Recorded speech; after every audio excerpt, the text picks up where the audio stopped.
आइए हम सब अब इस समय परम पूज्य गुरु महाराज की बताई हुई साधना को करेंगे। अगर कोई नए भाई बहन बैठे हों, नए साधक बैठे हों, तो उनके लिए क्रिया बतला दी जा रही।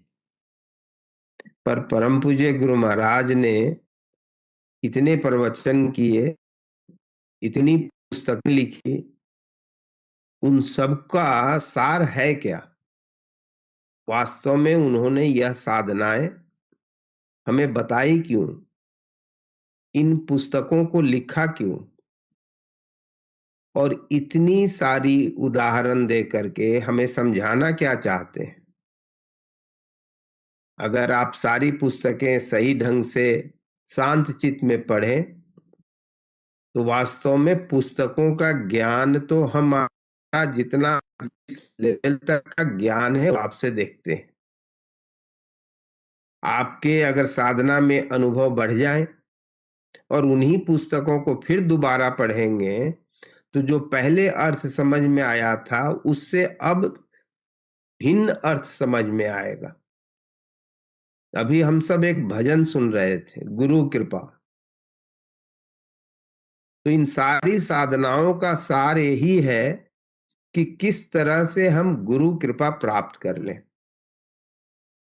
समर्थ गुरु की जिस पर कृपा हो जाए, उसे कुछ और पाने के लिए रह नहीं जाता है, चाहे आप किसी भी दृष्टि से देखें। संत मत में, अध्यात्म में वास्तव में यही तो अंतिम पद है, जहां समर्थ गुरु आपसे प्रसन्न हो जाए। और जब समर्थ गुरु प्रसन्न होंगे, तभी आप पर उनकी पूर्ण रूप से सही ढंग से कृपा होगी। जब तक कोई प्रसन्न नहीं होगा, तब तक कृपा करेगा नहीं। तो साधनाओं का सार तो इतना ही है कि किस तरह से हम समर्थ गुरु को प्रसन्न कर लें। पर वह प्रसन्न, क्या हम ध्यान में बैठते हैं या उनकी चिंतन में थोड़ी देर बैठ जाएं, थोड़ी कर लें, उससे क्या वास्तव में वो उस लेवल की प्रसन्नता उन्हें प्राप्त होगी जिसके लिए उन्होंने यह साधनाएं दी? अगर आप गौर करेंगे और सही ढंग से देखेंगे उनकी उन्होंने किस तरह से लोगों को समझाया, तो एक ही बात पाएंगे कि जब तक आप एक निष्ठ नहीं होंगे, तब तक वह बातें जिससे उन्होंने बतलाया कि कम से कम मनोमय कोश को इस जीवन में पार कर लेना है। क्योंकि जो साधक विज्ञानमय कोश में पहुंच जाता है, उसके आगे की साधना वो खुद कर भी नहीं सकता। वो साधनाएं फिर उसके बाद गुरु कृपा पर ही निर्भर करती है। तो आप पाएंगे, अपने अगर पूर्व पुरुषों का जीवन देखें, सभी का जो सत्संग में जिनकी भी वह स्थिति प्राप्त हुई है, उनके जीवन को अगर आप देखेंगे, तो पाएंगे कि एक ही चीज थी, वह थी एक निष्ठा। जब तक हम, अब एक निष्ठा में यहां पर दो बातें हो जाती हैं।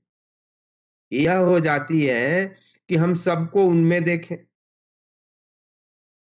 पर वास्तव में वह अगर आप करने जाएंगे तो एक निष्ठ बनेंगे ही नहीं।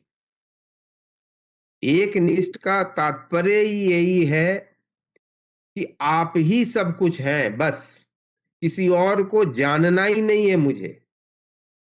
जब तक इस रिजिडिटी में आप पहुंचेंगे नहीं, तब तक आपके अवयव जो मिलावट है वो दूर होंगे नहीं विचारों से, और तब तक मिलावट जब दूर होंगे नहीं तो रिजिडिटी समाप्त नहीं होगी। पहले उस रिजिडिटी में जाना होगा, फिर उसके बाद वह रिजिडिटी अपने आप गुरु कृपा से छूट जाएगी। क्योंकि कभी भी कोई व्यक्ति जिसे ज्ञान नहीं है, जैसे छोटा बालक है, अपने आप को साफ कर ही नहीं सकता। और हम सब वास्तव में अगर अध्यात्म की बातें करें तो हम सब इतने छोटे बालक हैं कि ज्ञान ही नहीं है कि गंदगी है। जब तक वह ज्ञान नहीं होगा तब तक उस गंदगी को दूर करने की इच्छा भी नहीं होगी। तो पहले वो जानकारी तो हो कि ज्ञान हमारे अंदर क्या मिलावट है हमारे विचार में, और वह हम जानेंगे कहाँ से। इसलिए परम पूज्य गुरु महाराज की साधना का एक ही सार है कि सब कुछ भूल करके उनके आश्रित होने की कोशिश करना। आश्रित हो जाना भी हमारे हाथ में नहीं है, पर जब तक हम कोशिश नहीं करेंगे तब तक समर्थ गुरु की नजर हम पर नहीं पड़ेगी, और नजर हम पर नहीं पड़ेगी हमारी कोशिश सफल नहीं होगी। इसलिए एक ही चीज है कि उनसे हर समय प्रार्थना करना।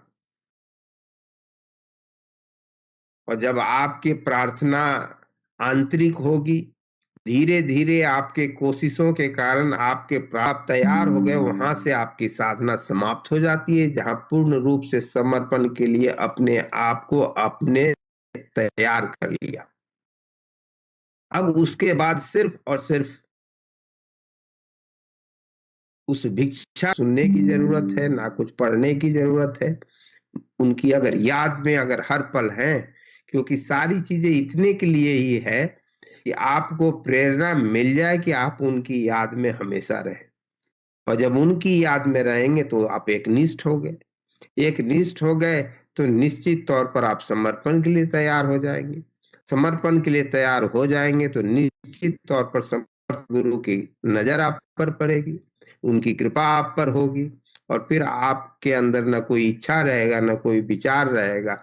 सारा जगत में सिर्फ और सिर्फ वही दिखेंगे, और तब वह बात सफल हो जाएगी जहां पर सब में आप सबको देख रहे हैं, पर सब में आपको साक्षात परमात्मा के सिवा दिखेगा क्या? तो जहां पर हर कण में उन्हीं की शक्ति दिखाई देती है, हर चेतन में उन्हीं वही दिखते हैं, उसके बाद करने को रह क्या जाता है? हम सब उसी साधना को करने के लिए बैठे हैं